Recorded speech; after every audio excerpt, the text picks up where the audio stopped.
வணக்கம் நண்பர்களே. நம்ம இன்றைக்கி பார்க்க போகிறது நம்ம நிறைய லிங்கக்கட்டுகள் பார்த்துருக்கோம். இப்போ ஐயாவோட குறிப்பில் அடுத்தது பார்க்க போகிறது என்னென்னா, நிறைய வைத்தியர்கள் இதை ரொம்ப பேர் அனுபவபூர்வமாக யூஸ் படுத்தியிருக்காங்க. எல்லா விதைக்குமே கொடுத்து ரொம்ப அபூர்வமான முறை. இன்னை வரையுமே இது பெரிய பெரிய வைத்தியர்கள்லாம் கம்பல்சரி இந்த மருந்து செய்து கையில் வச்சுருக்காங்க. அந்த முறையை பார்ப்போம். இப்போ ஏற்கனவே நம்ம முதல் வீடியோலேயே லிங்க சுத்தியை பற்றி போட்டுட்டோம். இப்போ இதுக்கு அடுத்தது நம்ம என்னென்ன தேவைன்றது பார்த்துக்கலாம். இப்போ இதுக்கு தேவையானது என்னென்னா, நம்ம லிங்கம் இன்றைக்கி செய்ய போகிறோன்னா முன்கூட்டியே நம்ம சின்ன வெங்காயம் இருக்குது பாருங்கள், அதை குறைஞ்சது 1 லிட்டராவது சாறு எடுத்து காடி வச்சுக்கணும்.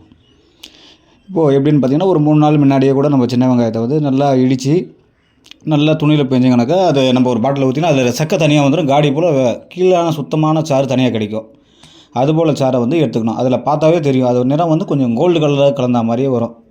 முதல் ஸ்டெப். இதில் நம்ம 35 கிராம் லிங்கத்துக்கு 10 கிராம் பச்சை கற்பூரம் சேர்த்து அந்த காடியில் கலக்கி வச்சுக்கணும்.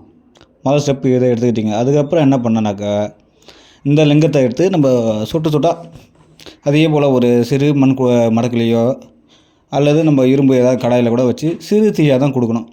குறைஞ்சது 3 மணி நேரம் சுடு கொடுக்கணும். சொட்டு இந்த வெங்காயம் காடியை கொஞ்சம் கொஞ்சமாக கொடுத்துட்டு வரணும். சாறு ட்ரை ஆகணும். திருப்பியும் ஒரு சொட்டு கொடுக்கணும். திருப்பியும் ட்ரை ஆகணும். இப்படி ஒரு சிறு தீயில் 3 மணி நேரம் கொடுத்துட்டு திருப்பி இந்த லிங்கத்தை தொடச்சி எடுத்து வச்சுரு. இது முதல் ஸ்டெப்பு. அதுக்கப்புறம் பார்த்திங்கன்னா, இந்த லிங்கத்தை திருப்பியும் சேராங்கொட்டை பார்த்திங்களா, அதில் நம்ம குறைஞ்சதுக்கு ஒரு 3 கிலோ சேராங்கொட்டை எடுத்துக்கணும். இது பாதி அளவு 1.5 கிலோ ஒரு மடக்கில் போட்டுட்டு அது மேலே சேராங்கொட்டையை வச்சு மீதி பொடியை போட்டு இந்த சேராங்கொட்டை யூஸ் பண்ண சொல்ல நம்ம மேக்ஸிமம் திறந்த வழியில் யூஸ் பண்ணணும். நம்ம ஆள் நடமாட்டம் இந்த புகை நம்ம எல்லாருக்குமே தெரியும். இது மேலே பட்டால் அரிப்பு, வீங்குது, ஜுரம், வாந்தியெல்லாம் உண்டு பண்ணும். அதனால் இது அனுபவம் இல்லாத செய்யக்கூடாது.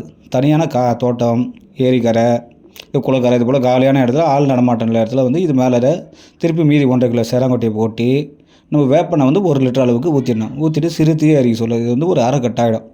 இந்த 2 ஸ்டெப் முடிஞ்சோம்னா தான் அடுத்த ஸ்டெப் போகிறோம். இப்போ இதுக்கு தேவையானது என்னென்னாக்கா, 35 கிராம் லிங்கத்துக்கு 35 கிராமுக்கு 3 பங்கு நம்ம தாளகம் எடுத்துங்க, சுற்றி செய்த தாளகம். அதே அளவு கந்தகம் எடுத்துங்க. இதை ரெண்டுத்தையுமே அரைச்சி நல்லா ஒட்ட எலுமிச்சை சாறு விட்டு அரைக்கணும்.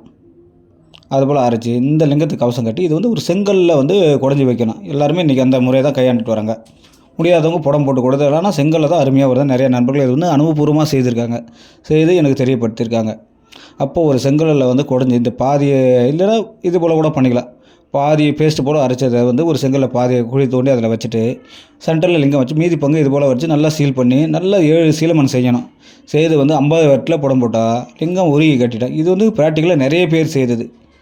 இதை சகல வேலையுமே கொடுத்துட்டு வராங்க. மேற்கொண்டு வாத வேலைகளை அவங்கவுங்க அனுபவத்தை தெரிஞ்சவங்க பண்ணலாம். நம்ம இதுக்கு கொண்டு போகலாம். மருத்துவ ரீதியாக இது கொடுத்துருக்கோம். எல்லா வேலைக்குமே ஒரு உயர்ந்த குருமருந்துட்டு போல் அருமையான இதாக வேலை செய்திருக்கு.